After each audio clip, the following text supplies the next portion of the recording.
Perfeitamente, estamos chegando com a nossa conversa semanal aqui da OAB na TV, é o nosso programa. E hoje temos dois convidados bem especiais, a doutora Vanessa Rejanine Schmitz Menegoto, ela que atua em Lages como advogada e preside uma das comissões da OAB de Lages, que é da Mulher Advogada. E aqui à minha esquerda, o doutor Gabriel de Oliveira Antunes, que preside a comissão do Jovem Advogado de Lages e também atua principalmente na área criminal aqui no município de Lages. Eu gostaria de abrir essa conversa com ambos, discutindo primeiramente e naturalmente a convocação para você que atua na área de direito, advogado, promotor de justiça, estudante, etc. e tal, falando da segunda conferência de direito que acontece na próxima semana. Nós estamos gravando esse programa na última semana de agosto, mas na primeira semana de agosto, e na quinta-feira, já dia 6, temos então esse encontro. Eu gostaria de abrir aqui com o doutor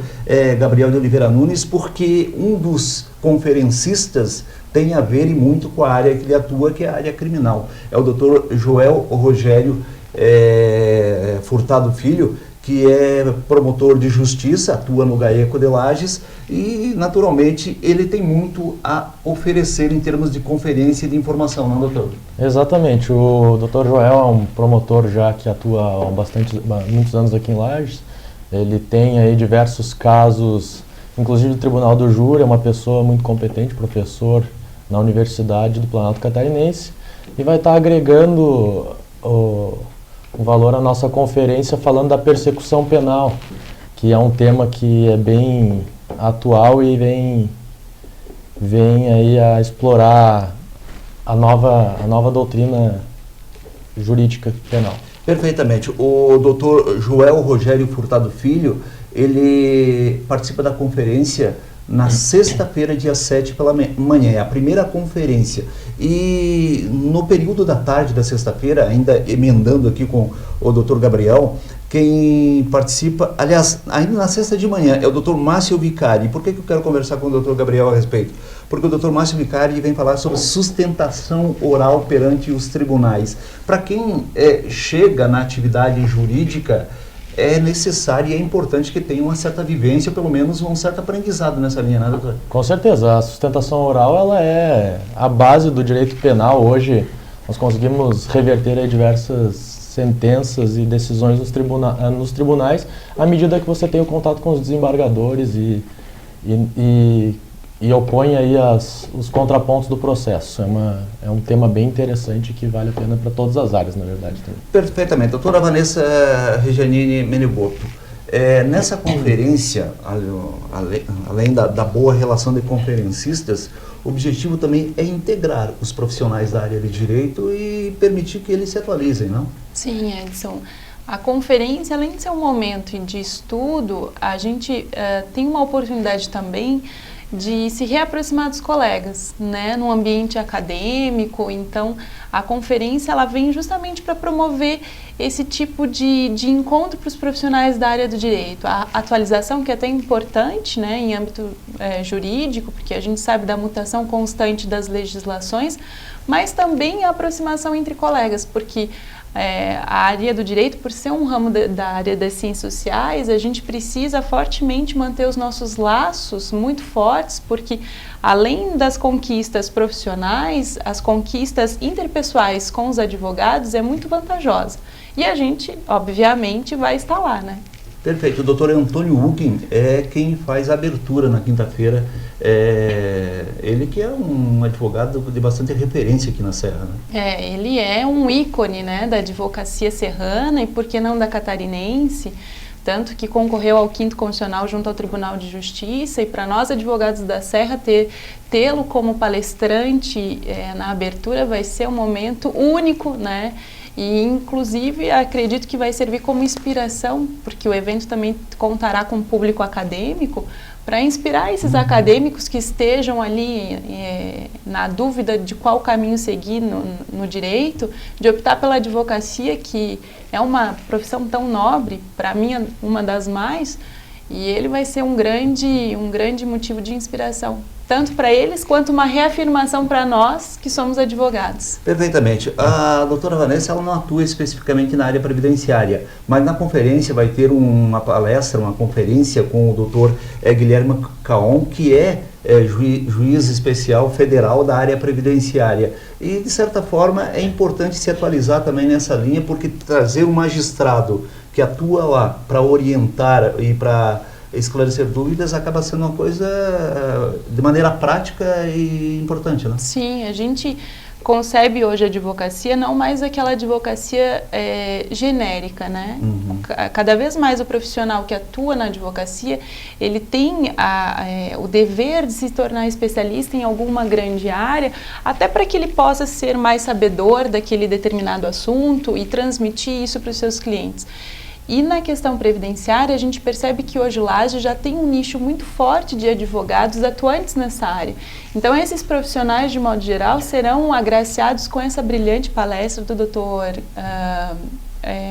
o doutor Guilherme Caon. Guilherme Caon, em que, além de se tratar de um lagiano, que eu sou a magistratura federal, os nossos advogados estarão muito bem servidos. Perfeitamente. Gente, é quinta-feira, dia 6, sexta-feira, dia 7. Quinta, dia 6, abre com o Dr. Antônio Hugen. Na sexta tem, pela manhã, o Dr. Joel Rogério. E na sequência, o Dr. Vicari, fazendo as respectivas conferências.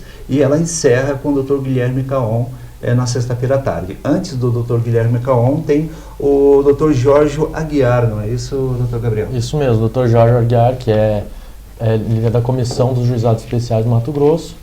Ele vai debater sobre a PEC 389, que é uma PEC que foi formada aqui na comarca de Lages, pela OAB de Lages, a qual a doutora Vanessa sabe explicar exatamente. Por estar na diretoria, ela participou intensamente da formação da PEC 389, da proposta.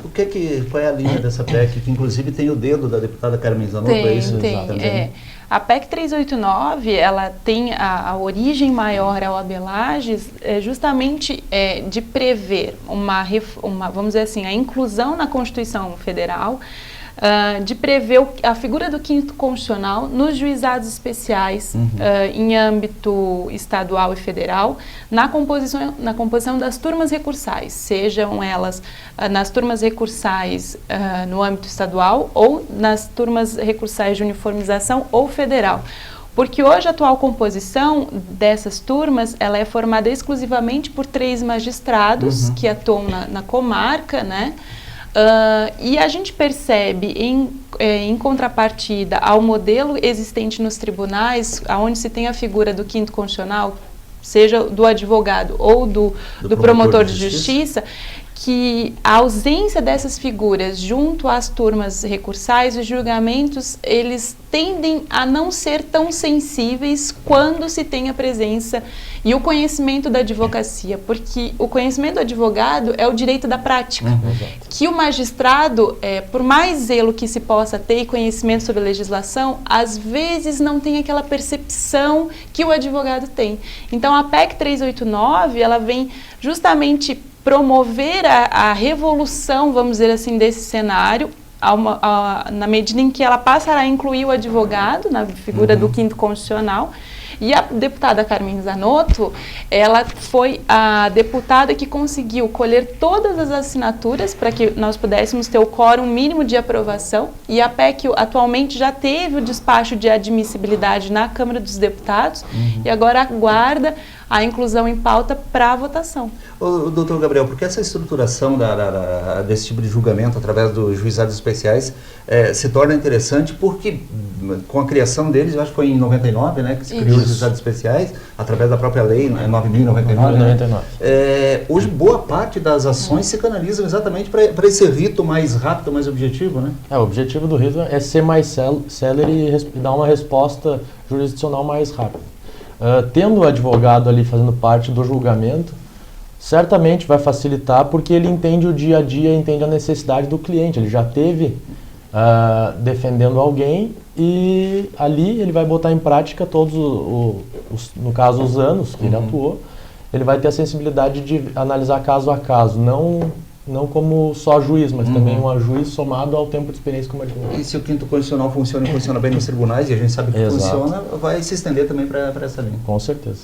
Doutor Gabriel, explica um pouco para a gente, agora dando um passo para além, só para terminar, gente, esse assunto da conferência, as inscrições continuam abertas, até naturalmente na véspera, lá está no dia 5 de agosto, o advogado, o estudante, o juiz, o promotor que quiser se inscrever e acompanhar todas as palestras, ou algumas delas, pode se inscrever de que maneira? Através do site da OAB, ou então nas salas da OAB, na OAB do Fórum da Comarca, na sala, ou na sala da OAB do Tribunal da Justiça do Trabalho.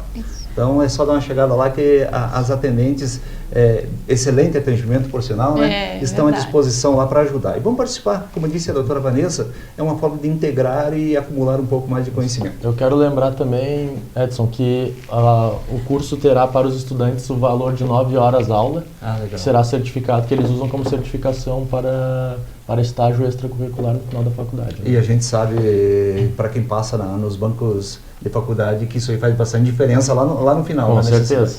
Doutor Gabriel, comanda a comissão do jovem advogado aqui através da OAB de Lages, e a gente gostaria de saber como é que é essa angústia de orientar os que estão chegando no mercado de trabalho, como é que é essa integração, como é que é o trabalho da comissão? Certo, a comissão ela começa o trabalho dela já na própria entrega das carteiras, né? Onde a gente sempre participa diretamente, convidando sempre o jovem advogado a participar, a se aproximar da OAB, porque além da integração e da importância que é necessário o contato com o advogado mais velho, muitas vezes o jovem advogado chega cru, né? Então ele não tem o conhecimento de como se protocola um processo, a questão da formação do escritório, recolhimento de impostos, toda essa fase a gente sempre se predispõe a ajudar os colegas. E até, inclusive, uma das partes do trabalho da Comissão do Jovem Advogado é fazer essa integração com o advogado mais velho. Fizemos um evento fazem 2 semanas, onde tivemos um jantar com hambúrgueres e uma série de promoções lá no Santo Peixe, aqui em Lages mesmo, onde tivemos uma palestra do Dr. Edésio Caon. Ele fez uma excelente palestra, um incentivo enorme ao jovem advogado, principalmente no sentido de o advogado, independentemente da idade, são todos iguais, assim como os juízes, os promotores. Foi muito instigante para todos. Eu até percebi nesse evento da OAB com os jovens advogados e a presença do Dr. Edésio Caon, exatamente esse desarme de o advogado mais experiente ficar num pedestal acima do... Não existe isso, né? Não existe, exatamente. Assim como não temos essa diferenciação na sala de audiência entre juízes e promotores, todos são iguais, o próprio medo do jovem advogado às vezes é com o colega que está do outro lado da mesa. Vamos supor no caso de direito de família, onde você por vezes pega um cliente novo e do outro lado é um advogado mais experiente. E foi nesse sentido de quebrar esse gelo, de manter o contato maior com o advogado mais velho. Ele fez uma palestra excelente, a doutora Vanessa estava presente. E foi muito, muito boa para os jovens advogados que participaram. Doutora Vanessa Rejanini Menegoto, ela coordena a comissão da Mulher Advogada aqui de Lages, que é um trabalho também nessa linha de integração. Como é que se desenvolve esse trabalho, doutora? Edson, a gente tem alguns viés de trabalho, né? E entre eles, um dos principais é o congressamento das advogadas. A gente sabe que, diante da rotina atribulada que as mulheres têm hoje em dia, né, a dificuldade de conciliar a vida profissional com a vida familiar, a vida pessoal... E necessidade também. A gente identificou a importância de promover encontros exclusivos para essas advogadas, para que a gente justamente possa fortalecer os laços de amizade e também aliar a um evento profissional, né? Um evento de classe, onde as advogadas podem reafirmar o compromisso de serem advogadas, mas estando entre amigas, porque o reflexo, eu sempre defendo isso, o reflexo desses eventos vem na prática. É quando a gente chega numa sala de audiência e do outro lado da mesa, eu não tenho apenas uma colega de profissão, mas eu tenho uma amiga, que se a gente precisar fazer um acordo, fazer uma tratativa, é muito mais fácil eu pegar o telefone e ligar para uma colega que eu tenho uma relação bacana, do que eu ligar e tratar diretamente com uma doutora, com uma formalidade que a gente tem no dia a dia. E esses eventos a gente estão surtindo efeitos muito positivos, porque quando a gente cruza o corredor do fórum e a gente cumprimenta, além do doutor, e acrescenta o nome, a gente percebe, poxa, a gente, além de advogados, somos amigos também, né? E os eventos são justamente para isso também, porque a gente precisa conhecer. A nossa subseção está crescendo e a quantidade de advogados vem aumentando constantemente. E se nesses eventos a gente puder identificar os colegas, o reflexo vem no dia a dia do advogado. Perfeitamente. Já quero falar sobre a questão do Prêmio Inovare, que até a OAB de Lages está mais ou menos integrando e beliscando isso. Antes, quero perguntar para o doutor Gabriel o seguinte: há uma visão de que à medida que aumenta a quantidade de profissionais, o mercado se torna mais escasso. Mas é uma visão incorreta, porque na verdade existe espaço para todos que têm competência para estar no mercado. Não? Exatamente. Do jovem advogado ao advogado mais experiente.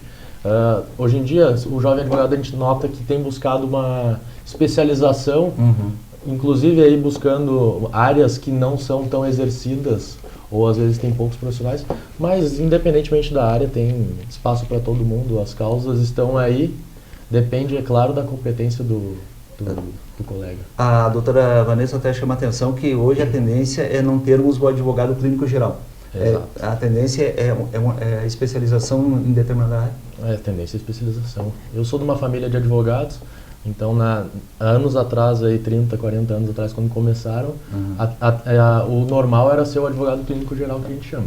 Eles mesmos tiveram que optar por uma área específica e eu procurei buscar, no meu caso, a área criminal e me especializei somente nisso e é nessa área que eu atuo apenas. Doutora Vanessa, a questão da Comissão da Mulher Advogada aqui da OAB, entre outras iniciativas, está implantando estruturas dentro do fórum, até para facilitar o trabalho da advogada, como a questão do berçário. Né? A gente identificou, Edson, essa dificuldade e necessidade, principalmente das advogadas. Porque que acontecia?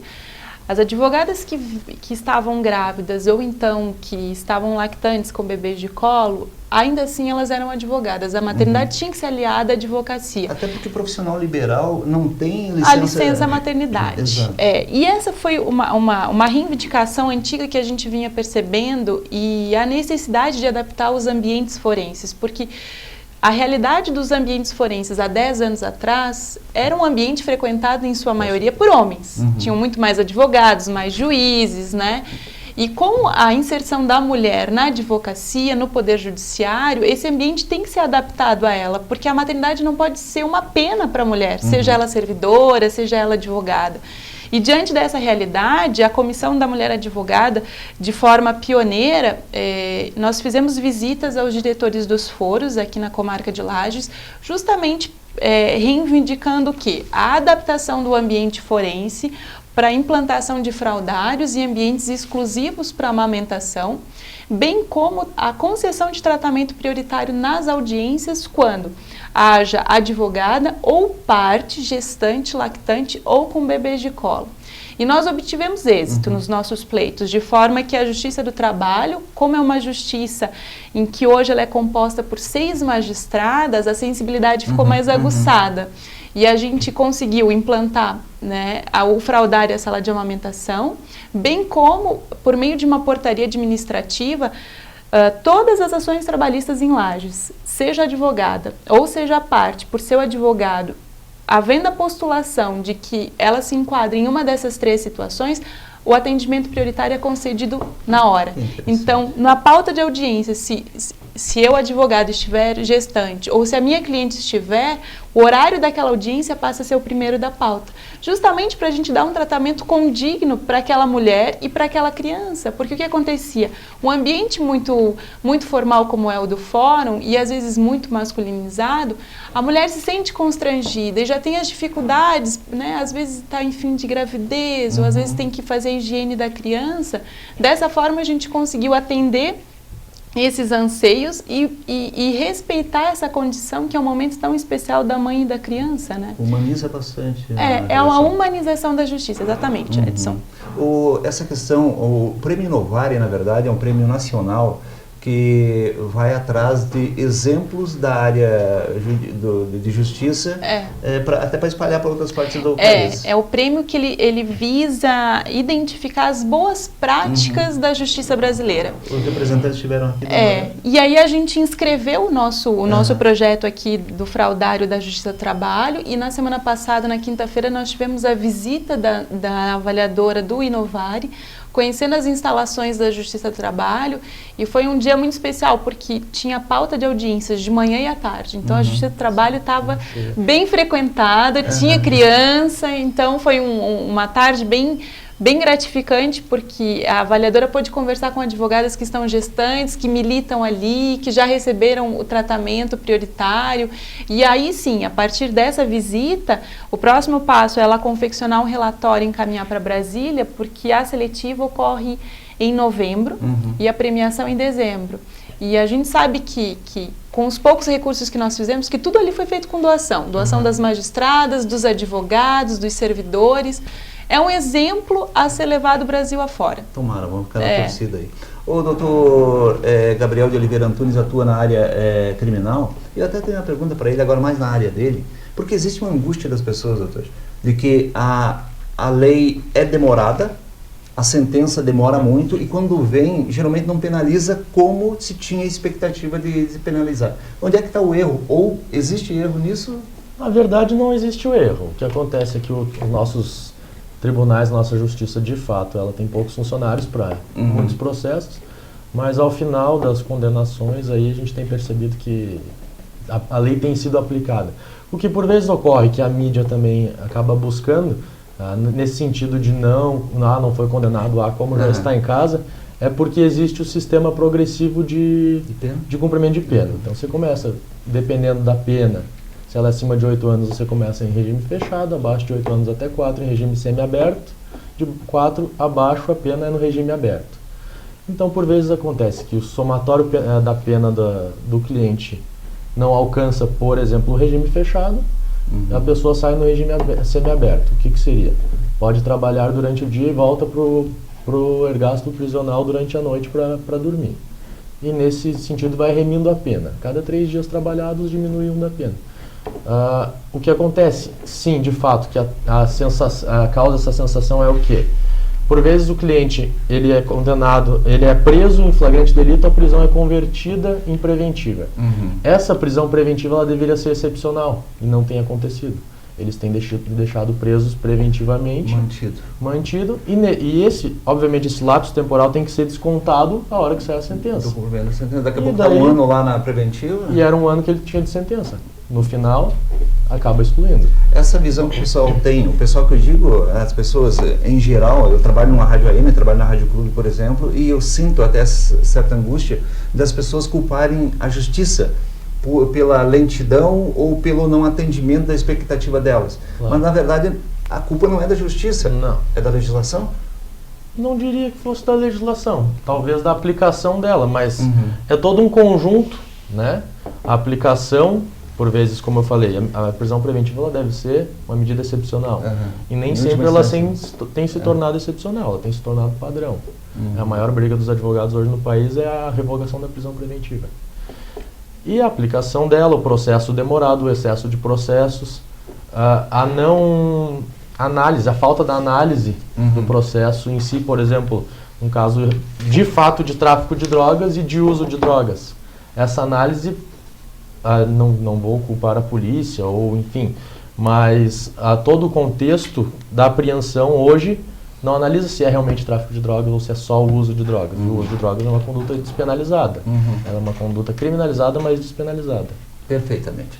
Deixa eu aproveitar para nós fecharmos o programa. A doutora Vanessa atua na área administrativa e a gente sente que uma das atuações é exatamente em relação ao poder público. O poder público, ele peca por indiferença à legislação ou porque é muita legislação que ele tem que estar atento e sempre sobra um erro aqui ou ali, doutora? Eu acredito, Edson, que o excesso de legislação no Brasil por mais que a gente tente regulamentar todas as condutas e todas as situações que possam ter repercussões jurídicas, às vezes o excesso de legislação engessa as ações. Né? A gente sabe que em âmbito administrativo tem um princípio que é da supremacia